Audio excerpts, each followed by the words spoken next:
அன்னைக்கு வீடுதோறும் ஜெபகோபுரமாக மாறினது. காரணம், வெளியே யாரும் போக முடியாத ஒரு சூழ்நிலை, அடைக்கப்பட்ட கதவுகள். எவ்வளவு பேரை ஜெபம் பண்ணீங்க, எவ்வளவு பேரை ஜெபத்துல தரித்திருந்து உபவாசம் பண்ணி ஜெபிச்சீங்க. ஆண்டவரே, உம்முடைய சன்னிதானம் இன்னைக்கு அடைக்கப்பட்டிருக்குது, நாங்க வீட்டுல தான் ஜெபிக்கிறோம், எப்ப ஆண்டவரை திறப்பீங்க, நாங்க எல்லாம் போய் ஜெபிக்க போறோம், நாங்க எல்லாம் போய் ஆராதிக்க போறோம். அந்த வைராக்கியம் எங்க போச்சு?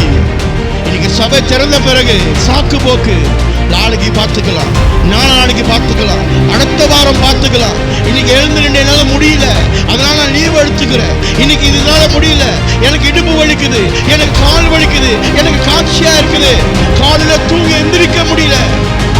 எவ்வளவு சாக்கு போக்குகள் நம்ம சொல்லுகிறோம். ஒரு நாளாவது உனக்கு நன்மை செய்கிறவர் உனக்கு சாக்கு போக்கு சொல்லிட்டார். என் பிள்ளை என்கிட்ட வராதா என்று ஏங்கிக் கொண்டிருக்கிற தேவன் இன்னைக்கு அநேகர் சொல்லுகிறோம் ஜெபத்தில் துதியில, ஆண்டவரே என்னை முழுமையா நான் சொல்லுகிறேன், என்னை முழுமையா நான் சொல்லுகிறேன் என்று. எங்க நீ முழுமையா சொல்லுகிற? பாதியை மட்டும் கொடுத்துட்டு மீதி உங்ககிட்டே வச்சுக்கிட்டு நீ யாரை ஏமாத்துறன்னு நினைக்கிற? என்னை முழுமையாய் ஆண்டவருக்கு கொடுக்கிற சொன்ன அர்த்தம் என்ன தெரியுமா? அவருடைய சித்தத்துக்கு நான் கீழ்ப்படிந்தவனாக இருக்கிறோம், அவருடைய சத்தத்துக்கு நான் கீழ்ப்படிந்தவனாக இருக்கிறோம், அவருடைய வசனத்துக்கு நான் கீழ்ப்படிந்தவனாக இருக்கிறோம். கோபுரம் மாறி எனக்கு ஆசீர்வாதம் வேணும், கோபுரம் மாறி எனக்கு அபிஷேகம் வேணும் என்று எண்ணிக்கொண்டிருக்கிறாயோ? கோபுரத்தோட ஆசீர்வாதமும் அபிஷேகம் உனக்கு வேணும் என்றால் அந்த கோபுரத்துக்குள்ளாக தரித்து கொண்டவனாக இருக்கும் போதுதான் உனக்கு அதெல்லாம் கிடைக்கும்.